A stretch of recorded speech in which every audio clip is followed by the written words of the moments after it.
Donc, après qu'on ait expliqué les raisons profondes des lumières de Shabbat, donc cet éclairage de la Chokhmah sur ta maison, on va voir que justement, cet éclairage-là dans ta maison à Shabbat ne se restreint pas au cercle familial, mais va s'étendre au cercle national, voire au cercle de toute l'humanité. Et c'est un peu même l'essence de tout le judaïsme. Ça révèle la parole de Dieu, ça révèle le divin dans toutes les couches de la réalité, individuelle, nationale et universelle. Ces bougies de Shabbat nous rappellent, comme on a expliqué, les bougies de la Menorah. Et lorsque le roi Salomon a construit le Beth Amikdash, il a créé des fenêtres très spéciales. Normalement, quand tu crées des fenêtres, tu veux capter la source lumineuse, c'est-à-dire le soleil, de l'extérieur vers l'intérieur. Et là, il a créé des fenêtres inverses. Ça veut dire que le mur intérieur, la fenêtre était très large, et le mur extérieur, la fenêtre était très étroite. Comme pour exprimer qu'il y a la lumière des bougies de la Menorah qui va maintenant éclairer le monde. Mais pas un éclairage classique de la lumière du soleil, un éclairage physique, un éclairage de la Chokhmah. Ça, c'est le Beth Amikdash. Et bien, ces petites bougies de Shabbat que tu allumes toutes les semaines, il y a cet éclairage que tu crées en toi, ton petit Beth Amikdash. Et ça change ta capacité de regarder la réalité. Tu changes de lunettes. Comment ça les change? Je vais vous lire maintenant un extrait du livre Pinei Halacha, du Rav Melamed, sur justement ces bougies de Shabbat dans la profondeur. Je vous lis en hébreu et je vous traduis. Benerot Shabbat yeshno bituy amok lemahuta shel Shabbat. Dans les bougies de Shabbat, il y a une expression profonde de l'essence de ce qu'est le Shabbat. Hadam asharu bechosher enu motze et ma shu mechapes. Un homme qui se trouve dans l'obscurité ne trouve pas ce qu'il cherche.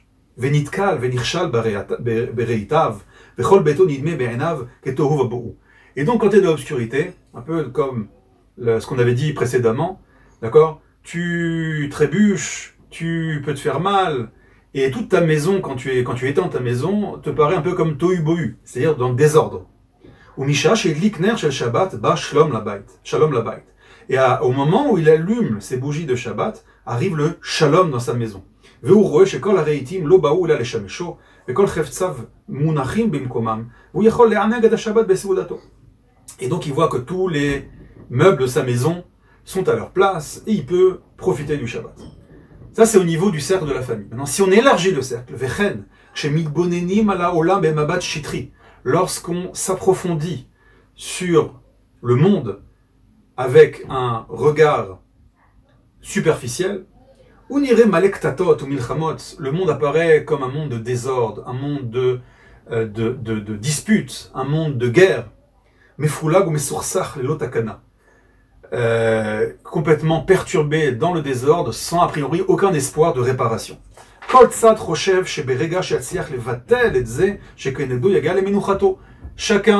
Chacun des participants à un conflit, peu importe le conflit, pense que la réussite c'est détruire l'autre, détruire celui qui n'est pas d'accord avec moi. Et donc les marlokot, les disputes, les guerres sont éternelles.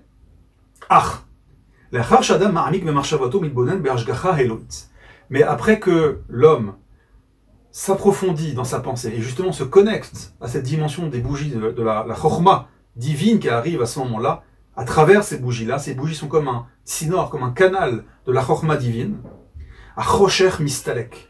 D'accord? Tu allumes la lumière, pas seulement une lumière physique, comme le bouton de ton électricité, mais tu allumes la lumière de la Chokhmah.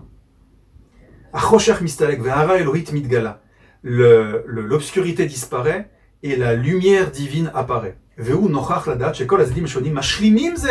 d'un coup, tu te rends compte que ce que tu pensais l'autre, c'est un fou, il est complètement... En fait, tu arrives à voir la vérité, l'étincelle divine qu'il y a aussi chez l'autre. Et tu te rends compte qu'en fait, cette étincelle qu'il y a là, elle te manque. Et ton étincelle à toi, ta part de vérité, elle lui manque. Et donc, vous pouvez vous compléter mutuellement. Et donc, la marloquette disparaît, et donc la guerre s'arrête.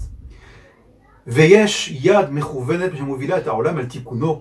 donc, il y a une providence derrière toute cette grande sagesse qui amène le monde vers son parachèvement, vers sa réparation.